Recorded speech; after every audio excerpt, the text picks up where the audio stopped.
Imagine waking up tomorrow in a different body, with different parents, a different language, different memories, and a different culture. Would you still be you? Most people answer yes because they believe there is something deep inside them, an essence, a soul, a true identity that remains untouched by circumstances. They believe there is an I, hiding somewhere behind their eyes. But what if that I doesn't actually exist? What if the self is nothing more than an illusion created by consciousness? Think about your own life. You never choose to exist. You never choose your parents. You never choose your country, your language, your religion, your culture, or even your name.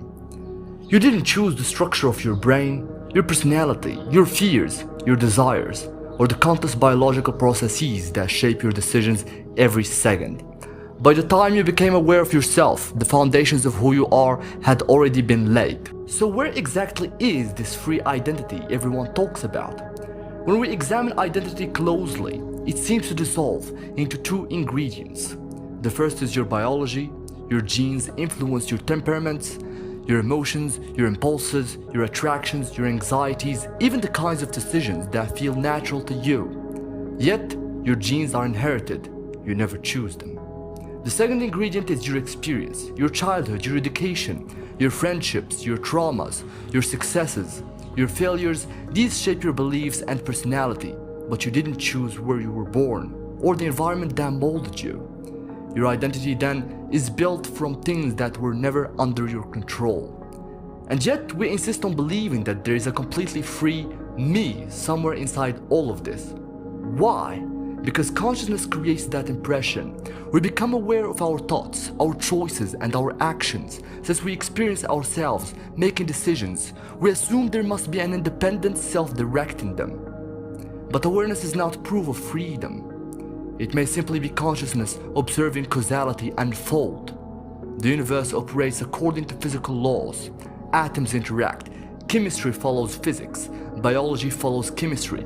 Your brain is a part of the same universe. It doesn't stand outside of it. If every process in your brain is ultimately physical, then your thoughts are not exceptions to the laws of nature. They are expressions of them. Your decisions don't appear from nowhere. They emerge from the interaction between your genes, your experiences, and your current state of the brain. Could they have been different? If absolutely everything about the universe were identical down to the last particle, could your decision have changed? If the answer is no, then what we call free will begins to look like another illusion. And with it, the dependent self begins to disappear as well. The strange thing is that this doesn't make you less real. It simply changes what you are. You're not a separate entity floating outside the universe. You are the universe expressing itself in one particular configuration. The same laws that govern stars, rivers, and galaxies also govern neurons and consciousness. You're not outside the domino effect. You are one of the dominoes.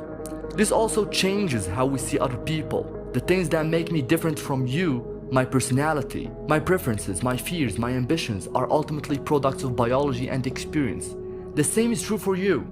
Neither of us altered the raw materials that became our identities. So perhaps what separates us is much smaller than we imagine.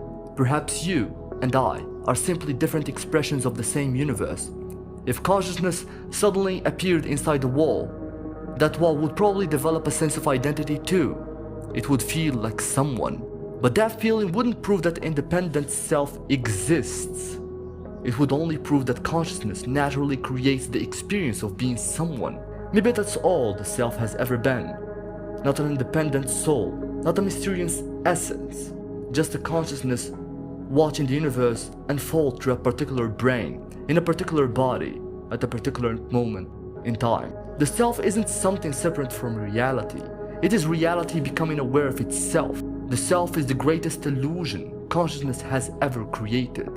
There is no isolated I. There is only the universe, observing itself through billions of different eyes. I am you, you are me, and all is one.